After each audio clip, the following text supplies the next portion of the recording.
दोस्तों, आपका स्वागत है मॉरल स्टोरीज़ में। आज मैं आपको सुनाऊंगी यशोदा और कान्हा की कहानी। नंद बाबा चुपचाप रथ पर कान्हा के वस्त्र आभूषण की गठरी रख रहे थे। दूर ओसारे में मूर्ति की तरह शीश झुकाकर खड़ी यशोदा को देखकर कहा, दुखी क्यों हो यशोदा? दूसरे की वस्तु पर अपना क्या अधिकार?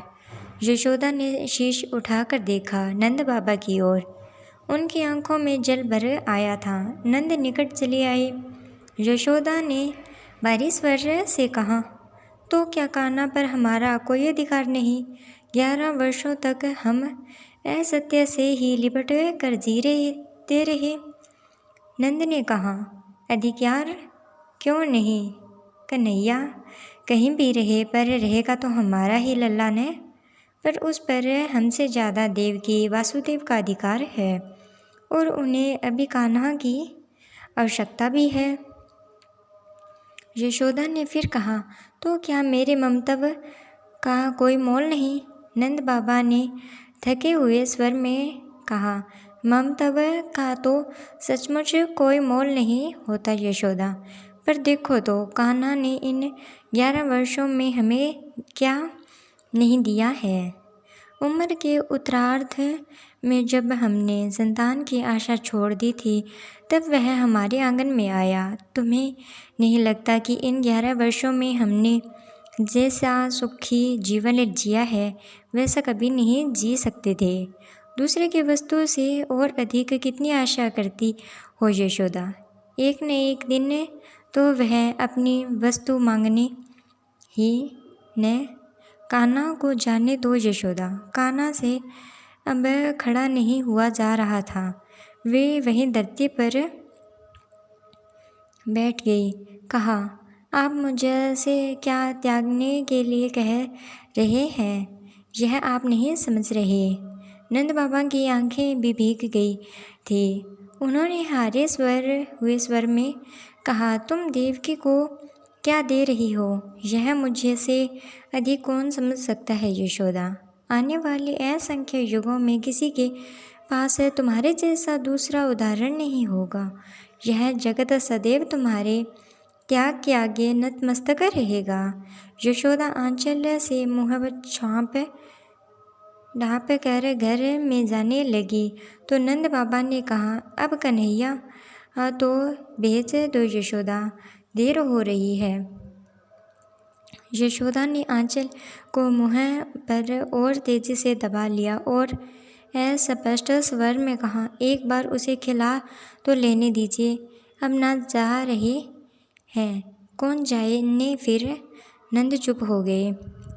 यशोदा माखन की पूरी मटकी लेकर ही बैठी थी और भावावेश में कन्हैया की ओर एकटक देखते हुए उसी से निकाल कर खिला रही थी। कन्हैया ने कहा, एक बात पूछूं मैया? यशोदा ने जैसे आवेश में ही कहा, पूछो लला। तुम तो रोज़ मुझे माखन खाने पर डांटती थी मैया, फिर आज अपने हाथों से क्यों खिला रही हो? यशोदा ने उत्तर देना चाहा पर मुँह से स्वर न फूट सके। वह चुपचाप खिलाती रही। कन्हैया ने पूछा, क्या सोच रही हो मैया? यशोदा ने अपने अश्रुओं को रोक कर कहा, सोच रही हूँ कि तुम चले जाओगे तो मेरी गैया कौन चराएगा? कान्हा ने कहा, तनिक मेरी सोचो मैया, वहाँ मुझे इस तरह माखन कौन खिलाएगा? मुझसे तो माखन छीन ही जाएगा मैया। यशोदा ने कहा, कान्हा को चूम कर कहा, नहीं लल्ला, वहाँ तुम्हें देवकी रोज़ माखन खिलाएगी। कन्हैया ने फिर कहा, पर तुम्हारी तरह प्रेम कौन करेगा मैया? अब की यशोदा कृष्ण को सव्य से लिपटा कर फफक पड़ी। मन ही मन कहा, यशोदा की तरह प्रेम तो सचमुच कोई नहीं कर सकता लल्ला, पर शायद इस प्रेम की आयु इतनी ही थी। कृष्ण को रथ पर बैठा कर अक्रूर से के संग नंद बाबा चले तो यशोदा ने कहा, तनिक सुनिए न, आपसे देवकी तो मिलेगी न, उससे कह दीजिएगा, लल्ला तनिक नटखट है पर कभी मारिएगी नहीं। नंद बाबा ने मुँह घुमा लिया। यशोदा ने फिर कहा, कहिएगा कि मैंने लल्ला को कभी दूभ से भी नहीं छुआ, हमेशा रेते से ही लगा कर रखा है। नंद बाबा ने रथ को हाँक दिया। यशोदा के ने पीछे से कहा, कह दीजिएगा कि लल्ला को माखन प्रिय है, उसको ताज़ा माखन खिलाती रहेगी, बासी माखन में कीड़े पड़ जाते हैं।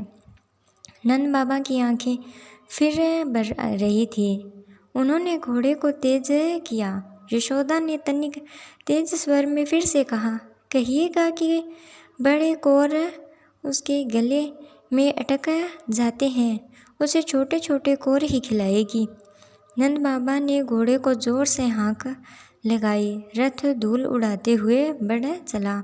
यशोदा वहीं जमीन पर बैठ गई और फफक कर कहा, कान्हा से भी कहिएगा कि मुझे स्मरण रखेगा। उधर रथ में बैठे कृष्ण ने मन ही मन कहा, तुम्हें यह जगत सदैव स्मरण रहेगा मैया, तुम्हारे बाद मेरे जीवन में जीवन बचता कहाँ है। तो दोस्तों, आज की कहानी आपको कैसी लगी? अगर अच्छी लगी हो तो कमेंट में जय श्री कृष्ण ज़रूर लिखिएगा। धन्यवाद।